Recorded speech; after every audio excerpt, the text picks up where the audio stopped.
वातावरण काय वाटतं, काय सांगाल त्याच्याबद्दल?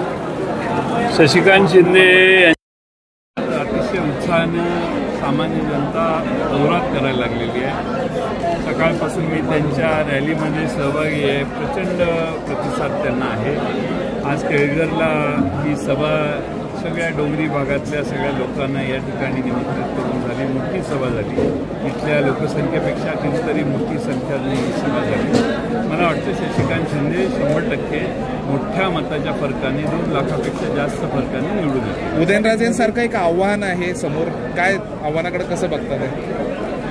उदयनराजेंना तिकीटच एवढ्या उशिरा भारतीय जनता पक्षाने दिलं की त्यातच त्यांना द्यावं का नाही याच्याविषयी चिंता होती। त्यांना द्यावं का न द्यावं याच्याविषयी निर्णय नव्हता। द्विधा मनस्थितीत भारतीय जनता पक्ष होते।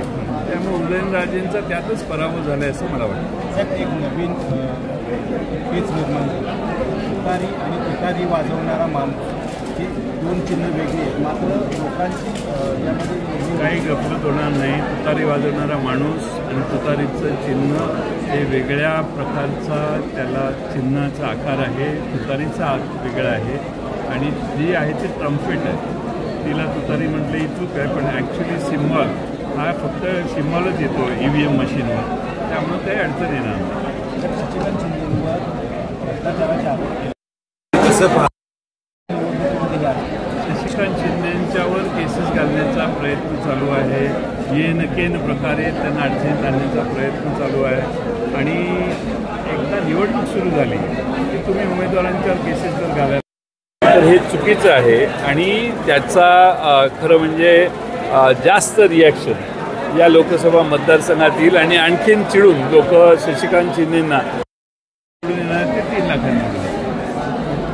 कोरेगावचे आमदार पवार साहेबांची लायकी काढली असा शब्द त्यांनी वापरला की त्यांची लायकी नाही, यशवंत विचार बोलण्याची मांडण्याची। काही लोक भ्रमिष्ट झालेले असतात, त्यांना काही दिसत नाही आणि त्यांना काय बोलायचं आणि त्यामुळं यशवंतराव चव्हाण साहेबांचे विचार महाराष्ट्रात शरद पवारांनी टिकवले। यशवंतराव चव्हाण साहेबांचं कार्य पुढे नेलं आणि आज महाराष्ट्रामध्ये यशवंतराव चव्हाणांच्या नंतर पवार साहेबांचाच विचार, यशवंतरावांच्या विचाराचा पवार साहेबांच्या रूपानं लोक पवार साहेबांच्याकडे पाहतात।